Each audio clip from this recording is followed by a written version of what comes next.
Existe cura da diabetes tipo 2? A resposta é sim. Olha, o termo diabetes representa um conjunto de doenças. E o mais comum delas é justamente o diabetes tipo 2, que é o diabetes que acomete as pessoas a partir dos 30, 40 anos de idade. E que tem uma relação direta com infarto, AVC, doença arterial oclusiva periférica, enfim, várias outras doenças. E além do diabetes tipo 2, existe ainda o diabetes tipo 1, o diabetes gestacional, existem outros tipos de diabetes. E hoje eu vou te explicar sobre a possibilidade de cura do diabetes tipo 2. Você escutou certo, cura do diabetes tipo 2. Hoje podemos falar dessa forma e eu vou te explicar isso em detalhes. Mas antes eu queria saber de você. Conta aí sua experiência com relação ao diabetes. Fala para mim como está a sua taxa de glicemia, o açúcar do sangue e o que você faz para controlar. Escreve aqui nos comentários que eu quero saber. Para quem não me conhece, eu sou o Dr. Francisco Zacarias, eu sou médico. Eu já emagreci 23 quilos e hoje eu ajudo as pessoas a também emagrecer com saúde.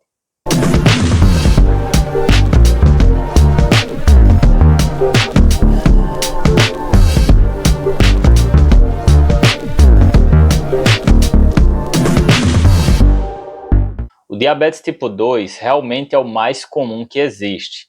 Ele normalmente surge a partir dos 30, 40 anos de idade e tem uma relação com o ganho de peso. Está inserido num contexto chamado de síndrome metabólica, que é quando o paciente ganha peso e desenvolve o quadro de resistência insulínica, que é o pré-diabetes ou o diabetes. E aí, nesse caso, desenvolve o diabetes tipo 2, que tem uma fisiopatologia peculiar.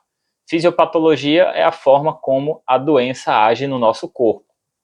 E no caso do diabetes tipo 2, o quadro se inicia com um déficit perfusional microvascular induzido pela presença de gordura. Calma que eu vou explicar isso. Imagina, por exemplo, a Avenida Paulista, lá na cidade de São Paulo. Todo mundo conhece. É uma avenida grande e quando ela está engarrafada, quando existe algum problema de trânsito na Avenida Paulista, o trânsito em volta nos bairros fica prejudicado. Isso acontece, por exemplo, em outras cidades. Aqui na cidade de Recife, onde eu moro, existe uma avenida chamada Agamenon Magalhães e que também acontece da mesma forma. Quando ela engarrafa o trânsito também nos bairros em volta. E aí o que é que acontece? Nossos principais vasos do nosso corpo estão no nosso tronco. Existe uma artéria, por exemplo, chamada artéria aorta, que ela é bem grossa, da grossura mais ou menos assim de 2 dedos da nossa mão. Existe também as veias cava inferior e veia cava superior, que também são veias calibrosas, que transportam muito sangue. E você precisa entender que quando o coração bate, o sangue sai do coração, vai para a artéria aorta e segue para os tecidos, para os órgãos. E de lá ele volta pelas veias cava, tanto inferior como superior, para retornar então para o coração. E a partir daí segue para os pulmões para ser oxigenado. Falando de uma forma bem simples, acontece que quando o sangue está passando por esses vasos calibrosos, ele precisa ter o trânsito livre, ele precisa que a avenida esteja livre.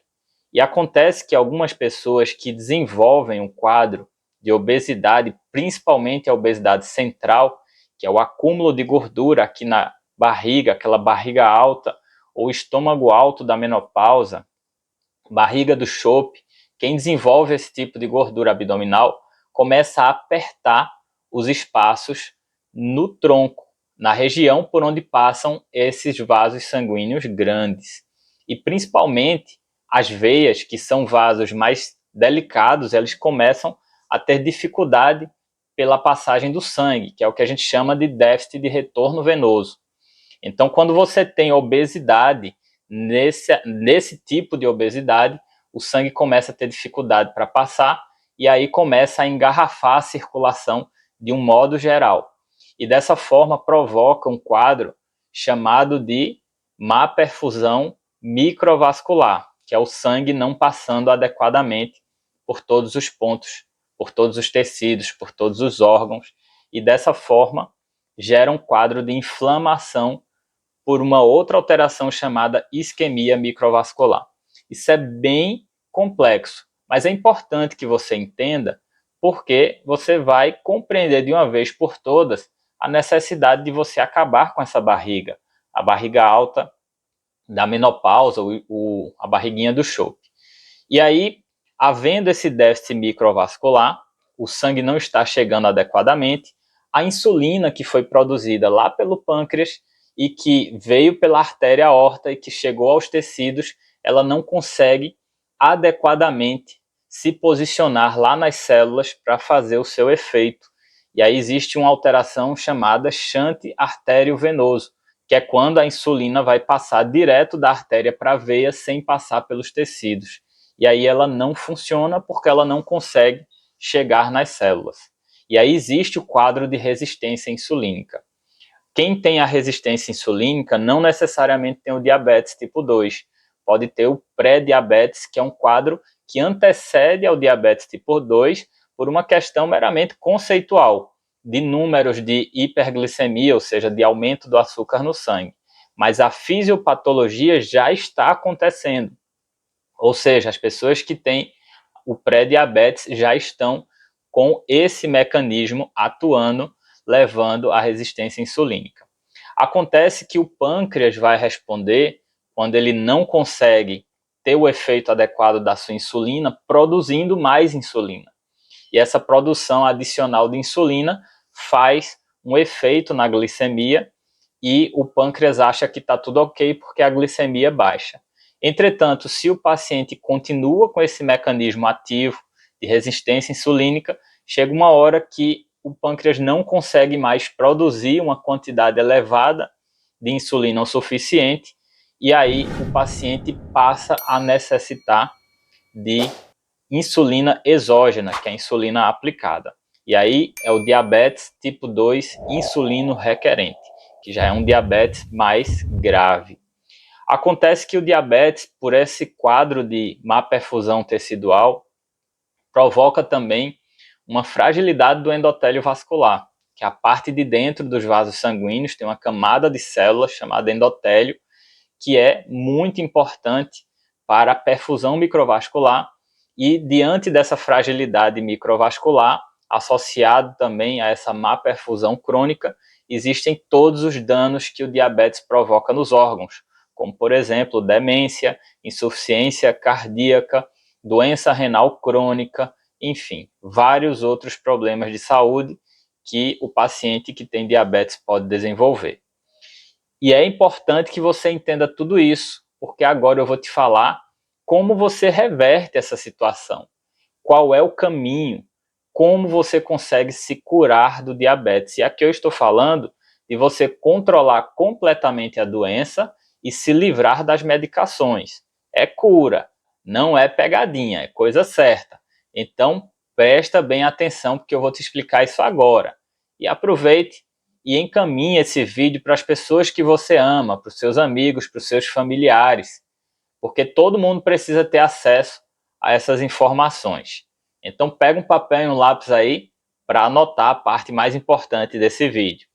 Mas antes, deixa eu te dar uma dica importante. Se você tem diabetes tipo 2, saiba que existe uma relação direta entre essa doença e o sobrepeso e a obesidade. E o emagrecimento para você não é apenas uma questão estética, mas sim uma questão de você recuperar a sua saúde. Ao emagrecer, as pessoas que têm diabetes melhoram muito e podem até se livrar das medicações. Por isso, emagreça, porque o emagrecimento é a medida de promoção de saúde mais impactante da atualidade e para você pode significar aumento no seu tempo de vida. E para te ajudar, eu gravei uma aula especial, é grátis e você pode acessar aqui no link da descrição desse vídeo. É sobre instintos emoções e o emagrecimento. Você vai entender que o emagrecimento vai muito além do que simplesmente fazer dieta e atividade física. E eu espero que eu te ajude de alguma forma. Então não perde tempo, assista já essa aula. Ou se você preferir, você pode entrar aqui no meu canal do YouTube e assistir aos centenas de vídeos que eu já gravei sobre emagrecimento. Eu espero que eu te ajude de alguma forma, mas vamos ao que interessa. Para as pessoas que têm o diabetes tipo 2, só existem 3 alternativas possíveis. A primeira delas é a pior de todas, que é você não fazer nada, que é você simplesmente viver a vida do jeito que você quiser, comendo, bebendo, sendo sedentário e não cuidando do seu diabetes. Se você escolher esse caminho, é o caminho fácil, é o caminho que é mais prazeroso, porque você vai comer tudo que você quiser, mas a sua perspectiva de vida vai ser comprometida. Homens têm infarto a partir dos 45 anos e mulheres têm infarto a partir dos 55 anos, de uma forma geral e simples para todo mundo entender. Então a expectativa de vida de quem tem diabetes e não cuida e não faz nada é em torno de 60 anos de idade. Vai chegar um momento que você vai ter um infarto, depois você vai ter outro, ou você vai ter um AVC, ou você vai ter uma isquemia mesentérica, que é no intestino, ou uma isquemia de membros inferiores, e lá pelos 60 anos você vai ter uma morte. Entenda que essa morte vai ser posterior a todo um processo de sofrimento, de perda de funções, de internamentos recorrentes, e você, como eu falo, vai ter uma morte lenta, precoce e dolorosa. Se você não se importar com isso, esse caminho é o caminho que você não precisa se cuidar, que você não faz nada. Não recomendo. Aliás, se alguém disser aqui nos comentários que tomou esse caminho, eu vou chorar, eu vou ficar triste. Eu tenho um paciente que uma vez disse isso para mim: doutor, não quero saber, eu quero ir pelo meu caminho aqui de não fazer nada. Eu fiquei muito triste, mas a gente tem que respeitar a vontade do paciente. Mas eu te falei que são 3 caminhos. O segundo caminho é um bom caminho. É um caminho bem interessante, que é o caminho de você tomar boas medicações. É um ótimo caminho, mas não é o melhor. O melhor caminho é o da cura, que eu vou te explicar daqui a pouco. Esse caminho de tomar boas medicações vai fazer você ter uma vida melhor. Você não vai atingir o máximo de longevidade que você consegue, mas você vai chegar lá pelos seus 80, 90 anos de idade, vai ter uma boa qualidade de vida, vai passear, vai ter uma vida interessante, vai ter os seus momentos. E as medicações que nós temos para diabetes hoje em dia são bem interessantes. Existem medicações que inclusive interferem bastante no que se refere ao tempo de vida, à longevidade. Esse é um ótimo caminho. Você vai lá no seu cardiologista, ou no seu endocrinologista, ou no seu clínico, no generalista, e ele vai te indicar boas medicações para você utilizar. Custa um pouquinho caro, essas medicações normalmente são caras, porque são medicações novas, depois elas ao longo do tempo vão ficando mais baratas, mas esse é um ótimo caminho. E o terceiro caminho? O terceiro caminho é o melhor de todos. É o caminho que eu peço para você de uma forma veemente para que você siga, que é o caminho de você reverter esse processo. Como é que você vai reverter esse processo?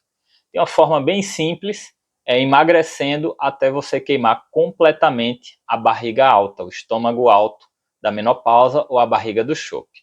De uma forma simples é falando isso, mas não é tão simples assim, porque quem já tentou emagrecer sabe que não é assim, principalmente para as pessoas que têm mais de 40 anos, que é a maioria das pessoas que assistem os meus vídeos aqui no meu canal.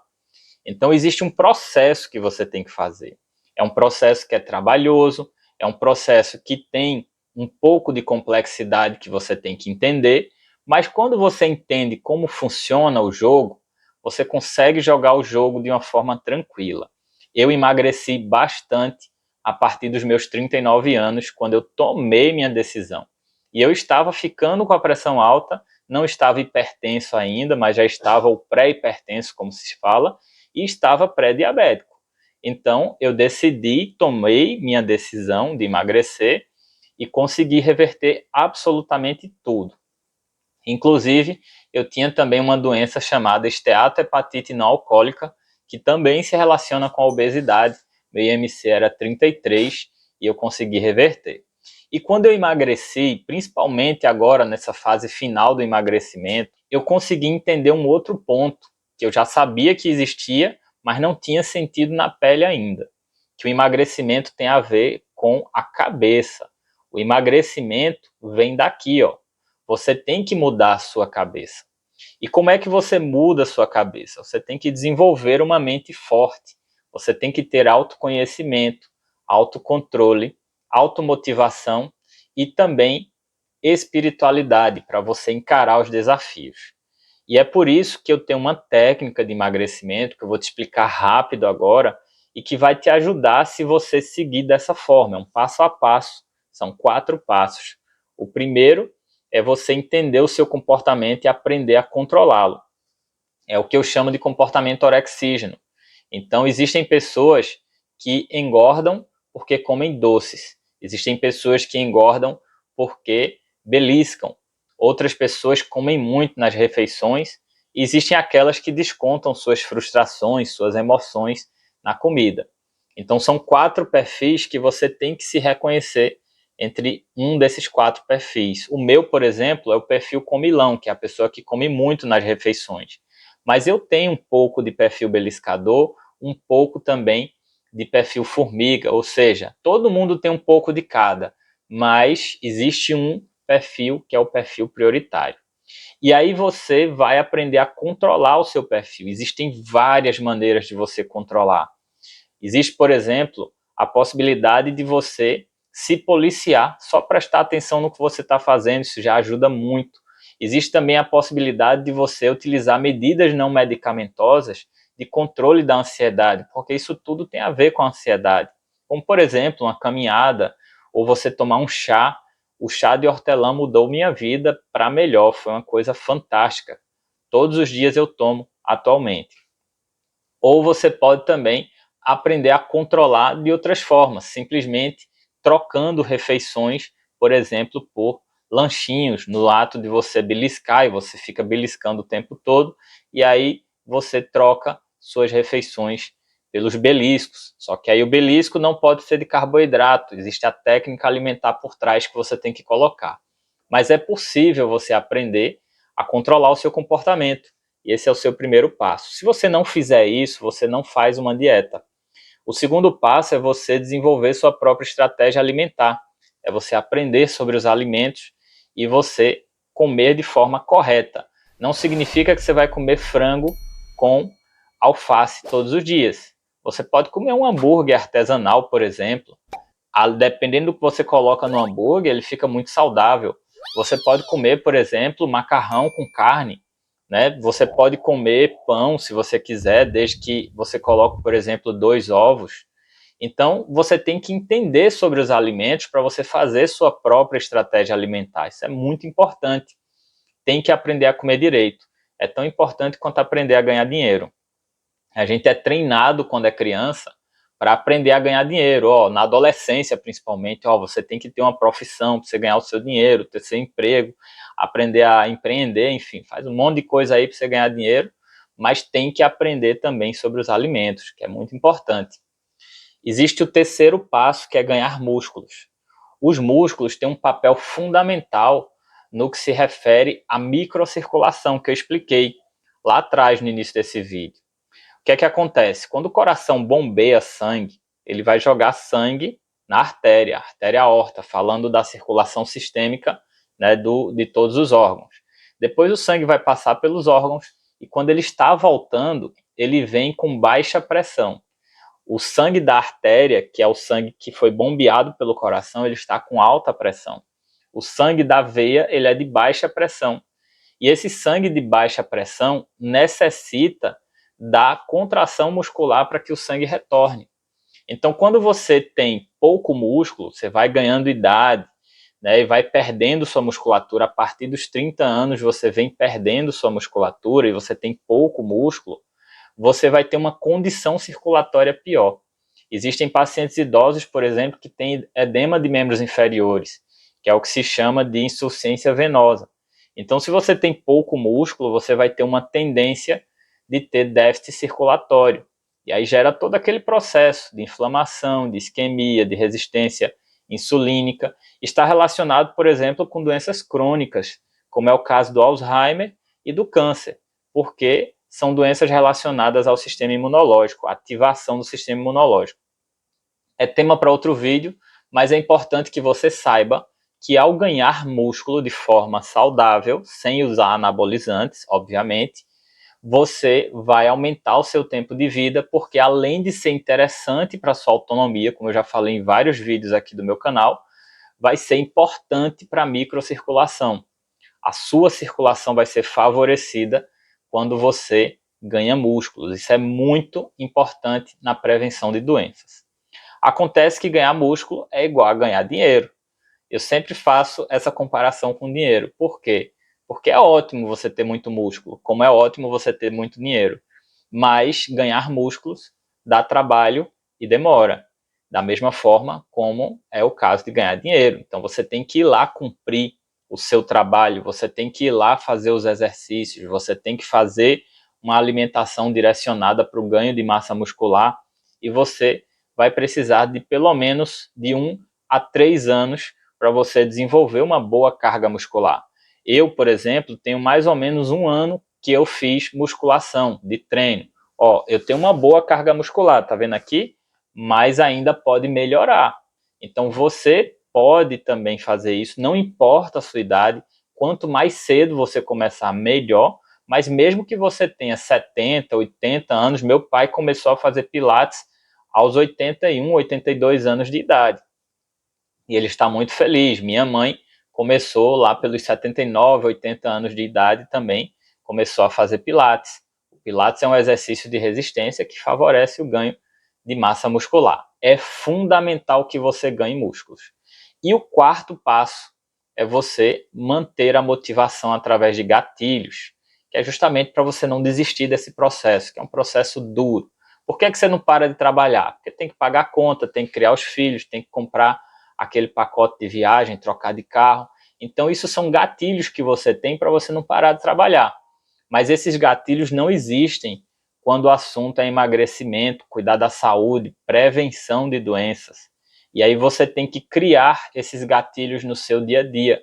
E é muito importante que você coloque rotinas no seu dia a dia que estimule suas emoções para que você não desista do processo, porque é um processo longo, processo de longo prazo. Então é mais ou menos esse o caminho. E aí você acha, doutor, tá muito difícil essa cura para o diabetes. Está difícil. Aí você tem que pagar esse preço. Se você não quer pagar esse preço, aí você tem a alternativa de ficar tomando boas medicações, que é uma ótima alternativa, mas é o que se fala de foco na doença. Aqui nós estamos com foco na saúde, que é o que eu recomendo e é o que eu te peço veementemente, como eu falei, para você seguir. Então é isso. Eu espero que eu tenha te ajudado com esse vídeo. Vou deixar aqui mais 2 vídeos para você assistir.